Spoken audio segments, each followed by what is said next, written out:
Today we're gonna make Shanghainese lion's head meatballs, a real taste of Shanghainese comfort food. First, we want to rehydrate some dried scallops in warm water.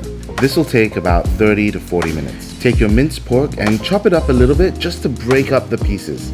The texture of the final meatball is soft but yet a little bit bouncy, and chopping up the pork helps with the tenderization.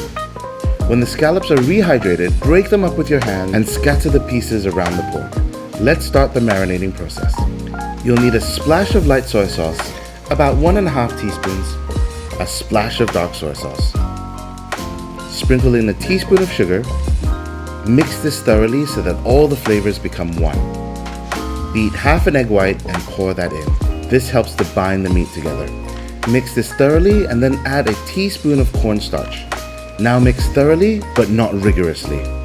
To make the meatballs, you want to wet your hands with some filtered water. This will stop the meat from sticking to your hands. Scoop the mixture, and you want to start forming a meatball a little bit larger than a golf ball. A lot of Chinese meatballs need elasticity by throwing the meat from one hand to another.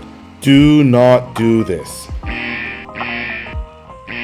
Shanghainese lion head meatballs need to be soft, so this is what you have to do. Cup and roll the meatballs into a sphere. Then using both of your hands, shape the bottom of the meatball so that it rounds out. With a little practice, you'll get some beautiful spheres like this. On medium-high heat, I want to deep fry the meatballs, but just deep fry the surface. Gently place the meatballs into the oil, and then after about 30 seconds, turn them around and make sure that the whole meatball is caramelized.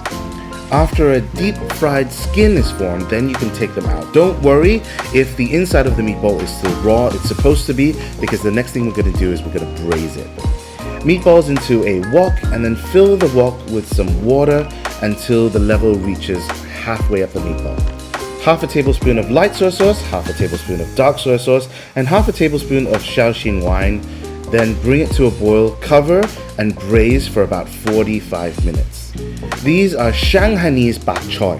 The leaves are green and the stems are light green. After the meatballs have been braising for about 45 minutes, we're going to cook the Pak Choi in the braising liquid. This will only take 2 or 3 minutes. Remove the Pak Choi and place it onto a plate. Then gently take out the lion's head meatballs and place that onto a plate. Now we're going to start on our sauce. For the thickening agent, we're going to use pure water chestnut flour. This can be found in any Asian supermarket.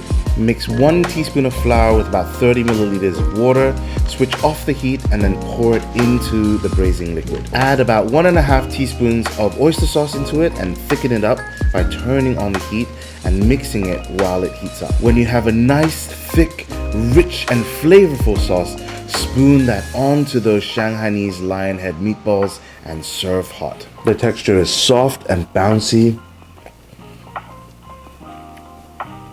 The soy sauce and the pork really comes through.